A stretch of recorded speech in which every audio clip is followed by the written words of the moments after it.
Hi, and welcome to the history lessons in Edupedia World. Today we are going to just look at some of the Neolithic settlements. We're going to look at specific examples. We're going to do a series of 2 small videos talking about specific settlements so you can get a bit more of a feel of what has been found. Why do we know what we know? What are the objects that have made us think that the reality was like that? Just giving you a bit more context and explanation on the previous videos. So let's go to the first one. We're going to look at a Neolithic settlement that is situated at the northwest of Spain, close to France, in the Catalan area. It's called La Draga, and it's in a village next to a lake called Banyoles in the Catalan area of Spain, as I said before. The Neolithic settlement of the Draga is one of the most ancient agricultural and farmer sites in the Iberian Peninsula. We're talking about a 6th millennia before Christ Neolithic village. And it was only discovered about 20-30 years ago in the banks of the Banyoles lake. It's an exceptional site because of its aquatic environment. The conservation of the artifacts has been amazing. It's been possible to recover wood, baskets, pottery, things that were part of the daily community life that normally you would never find. There's also, if you're interested, the archaeological park gives you the opportunity to go and have a look at the caverns, reconstructed caverns, if you're ever interested. How amazing do you think it is to find all of these wooden tools? They are the type of materials that you would never find because, being organic, they would have perished long ago. So as you'll see, we've got parts of the huts, the wooden constructions of the huts, bows, scythes, shovels, ropes, wooden pots, spoons, baskets, all the things that you would absolutely never find. As a just personal curiosity, during the digs, there was the mayor of Banyoles that was called by one of the archaeologists, and they was told, please call the media, we've made a great discovery, you have to get everyone together. And obviously, as the mayor of the town, he had to be there to represent the town council. So when he arrived there really quickly, and he asked the archaeologist, okay, what did you find? And the head archaeologist came and he said, a stick! To which, at first, most media and the mayor were baffled. A stick? What's so important about a stick? Well, obviously, because it's made of wood, and this time you just don't find this. In other digs, other parts of the world, you don't find it. So the exceptional things in this archaeological dig are like sticks, not only stones, ropes and pieces. As we've said, the situation of this site is what makes it exceptional. As you see, it's next to this beautiful lake we've got a small map of the Iberian Peninsula at your right, and then a picture of the lake, and then there's a photograph that you can see how the surroundings are, and you can have an idea. It's believed that this settlement was around 8,000 square meters. Next to the lake, what it's thought is that the settlement was actually on a tongue of land that entered into the lake and that is no longer there. This situation is important because it's also believed that there would be a river flowing close to it, so the village would be found most of the time just its access temporarily flooded on a quite regular basis. That is the reason why they haven't found any defensive buildings or constructions in this site, because you didn't need it. You already had a natural barrier to defend yourself. The constant humidity and partially covering later on of this site by the lake is one of the reasons why there's been such an extraordinary degree of conservation of these organic materials, because of the muds and it's just one of those combinations. The mud that covered it, the constant but not too humid, it was just exactly what it needed. The first traces of human occupation here are from 5200 BC. What do we know? We know that, you see, that maybe they would have had a small defensive barrier, but with the river flowing close, you wouldn't need to defend the crops. If you see the houses here, this is obviously a reconstruction.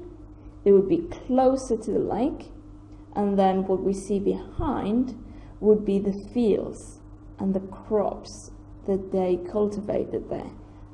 Further back, the river would go round and would protect this area.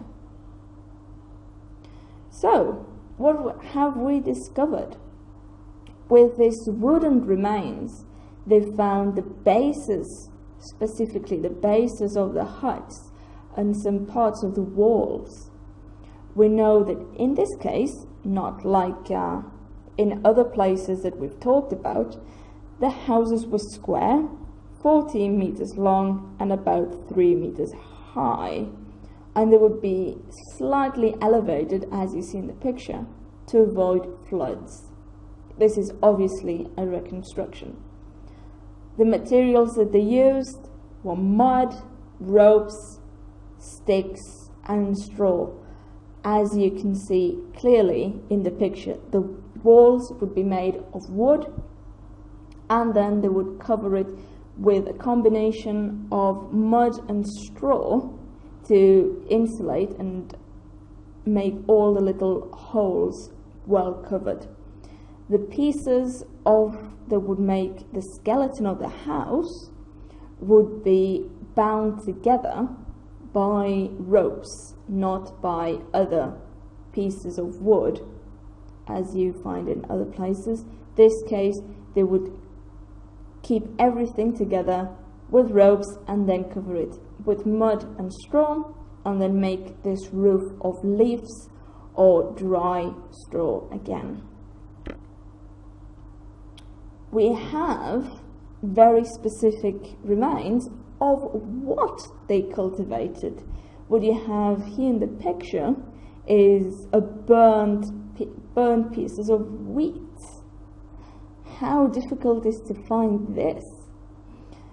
So thanks to finding these pieces of burned food, probably they weren't very happy that happened at the moment, but we're happy because that made it possible to that they arrived to our days, because burned materials change the chemistry. So we know that the crops that they were cultivating are wheat, barley as cereals, and you know these ones are the first ones that were started to cultivate even in the Middle East. And we also know that they cultivated poppies. We don't know exactly why. Maybe it was for the oil of the seeds of the poppies, or maybe for its psychotropic properties. Remember, opium comes from the poppy. So maybe the shaman needed something to be able to talk with the gods. We don't know exactly. But we know that they had cultivation of poppies. Maybe we're talking and calling them drug addicts, but maybe it was only for the oil. Can be both. Other things that we know that they didn't cultivate exactly, but they gathered, are hazelnuts, acorns, blackberries, cherries. All these things have been found around, and they are known that in the area they were really, really easy to find. There's also remains of animals. Please look at a photograph. Look, these are horns of a bull. So, wow, finding this intact and in such a good degree of conservation is amazing. The other remains with bones and pieces of the animals, sometimes pieces of the remains that were in pots. We know that they had domestic animals like sheep, goats, cattle. Same that we talked about before with the domestication of animals. We don't have any surprises. They also kept dogs with them. This is known.